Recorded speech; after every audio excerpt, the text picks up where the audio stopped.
Welcome to Abrar electrical world YouTube channel. Comment में सिर्फ सवाल आते हैं, मैं कभी कभार जवाब लिख देता हूँ, लेकिन उससे मुझे खुद इत्मीनान नहीं होता, क्योंकि वो जो लिखने में मज़ा नहीं आता। वो उसको लिखो और सोच सोच के जुमले बनाओ, तो बताओ आप अंग्रेज़ी में, वो भी माशाल्लाह।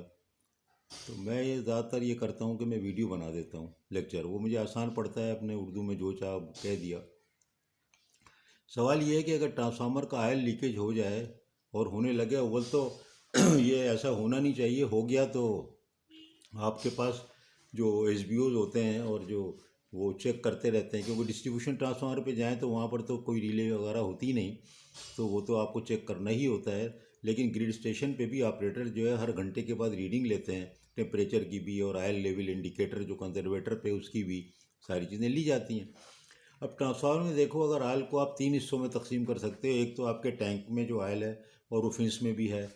दूसरा जो है वो आपके कंजर्वेटर में ऊपर जो है वो आधा भरा हुआ है, जिसमें मैंने बताया था आपको एक इंडिकेटर भी होता है, उससे भी अलार्म होता है। और मैंने एक एयर सेल पे भी की है, जो नया कंसेप्ट आ गया ब्रीदर की जगह एयर सेल्स का, वो भी देख लीजिएगा। तो वो आयल हो गया। फिर आयल जो है कंजर्वेटर टू टैंक बीच में पाइप्स हैं, उसमें होता है। फिर इसी तरह डाइवर्टर स्विच का जो आयल है वो अलग होता है। उसकी रिलेज भी अलग अलग होती हैं। डाइवर्टर स्विच का मतलब टेप चेंजर। टेप चेंजर के दो पार्ट होते हैं ना, तो वो जो है वो उसके अंदर अलग आयल होता है। उसको अलग चेक करते हैं। अब फ़र्क कीजिए, आयल लीक हो गया कंजर्वेटर में से, सामने नज़र आता है वो सील होती है, वहीं से लीक होगा, कोई इसमें होल तो नहीं होता। तो क्या होगा? वो जो है मूविंग आयल, वो जो मैग्नेटिक टाइप का हाई लेवल इंडिकेटर है, उसमें से अलार्म आ जाएगा, वरना नज़र भी आएगा। क्योंकि खाली इस पर आप भरोसा नहीं कर सकते। आप आखिर क्यों इतने बहुत से ऑपरेटर और ये सब चीज़ें होते हैं बहुत सी जगहों पर। और अगर अनबैंड है तो बात अलग है, फिर बड़ी हाई सेंसिटिव इक्विपमेंट चाहिए। लेकिन एक नॉर्मल स्टेशन जो हमारे आपके यहाँ मौजूद है, पाकिस्तान, इंडिया, बांग्लादेश, तो यहाँ पर ज़ाहिर है कि मैन पावर की कमी नहीं है, तो वहाँ पर आदमी होते हैं, अटेंड करते हैं। अब फ़र्क करो कि आयल जो था वो टैंक कम होके वो टैंक का कम होना शुरू हो रहा है और कंजर्वेटर से आ रहा है, तो पहला फिर भी जो डिफेंस लाइन होगा वो कंजर्वेटर वाले ही आयल लेवल इंडिकेटर होगा, उससे अलार्म आएगा। जब ऑयल कम होता है ना, तो ये एक नॉर्मल प्रोसेस भी ये कम होता है, तो टैंक में आता है कंजर्वेटर से और फिर जाता है जब हाई टेम्परेचर होता है। ये प्रोसेस पूरा टाइम जारी रहता है। सर्दियों में बहुत नीचे आ जाता है, लेकिन ऑयल लेवल वहाँ से नज़र आता है। और मेन डिफेंस यही है कि कंजर्वेटर वाले से अलार्म आए तो आप अटेंड हो जाए। इसी तरह जब अगर ऑयल कम होगा, कंजर्वेटर टू टैंक वाली लाइन में ख़त्म होने लगेगा, तो उसका क्या मतलब होगा कि सबसे पहले बकौल अलार्म आ जाएगा। तो ट्रिपिंग तक तो नौबत नहीं आनी चाहिए ना। पहले वो आ गया, कंजर्वेटर से आ गया, फिर ये आ गया अलार्म, इसका आ गया। तो ये प्रोटेक्शन इस सेंस में ना समझे कि ट्रिपिंग कर दें बस। बकौल की ट्रिपिंग जो है वो लेवल पे जो हो रही है, तो वो तो एक फॉल्स ही हो रही है ना, क्योंकि आयल कोई फॉल्ट तो नहीं है ना वो उस तरह का जो कि बकौल को देखना है या डिफरेंशियल रिले को देखना है। तो बकौल अलार्म आ जाएगा, टेम्परेचर हाई होना शुरू हो जाएगा ट्रांसफार्मर का। क्यों हाई होना शुरू हो जाएगा? कि आपको पता है कि वो हाई तो हो जाएगा, ऑयल कम होगा तो कम कूलिंग होगी। तो इसका मतलब ये है कि वो टेम्परेचर राइज होगा। अब टेम्परेचर बहुत राइज होगा तो दो चीज़ हो सकती है कि या तो ऑयल बहुत कम होता चला जा रहा है, तो भी बकौल रिले का सिग्नल आ सकता है। और अगर ऑयल जो है वो टेम्परेचर राइज हो रहा है ऑयल का, तो सबसे पहले टेम्परेचर का अलार्म आ जाएगा।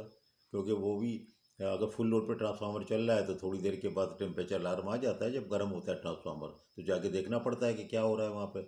लोड नॉर्मल है तो क्या हो रहा है, तो पता चलता है ऑयल थोड़ा कम हुआ है।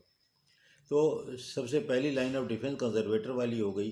फिर बकौल अलार्म कह लो हो गई, फिर उसका टेम्परेचर अलार्म हो गया। ट्रिप की नौबत नहीं आनी चाहिए, और ट्रिप की नौबत आ रही है तो ये ग्रोस नेग्लिजेंस है on the part of the human, यानी कि ह्यूमन फैक्टर आ गया इसके अंदर।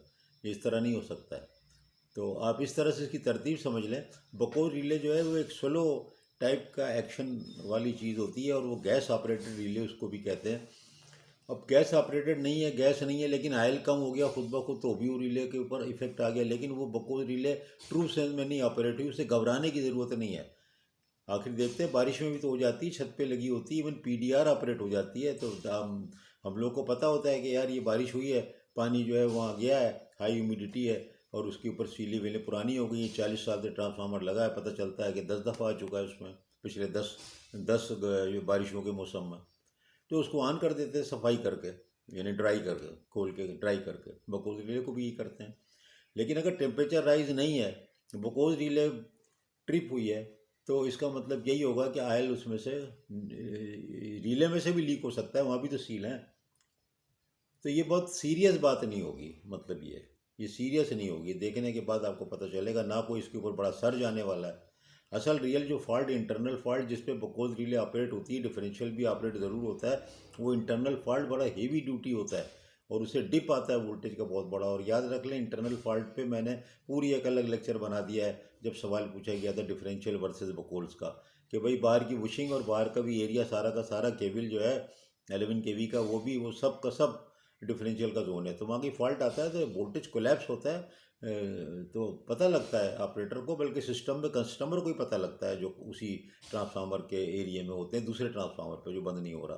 तो ये मैंने कब मैं लिखा तो था मैंने, लेकिन मुझे कुछ सेटिस्फेक्शन नहीं हो रहा था, तो मैंने कहा कि यार ये तफसील से आप लोगों को समझा दूं जो भी ये सवाल है। बहुत बहुत शुक्रिया।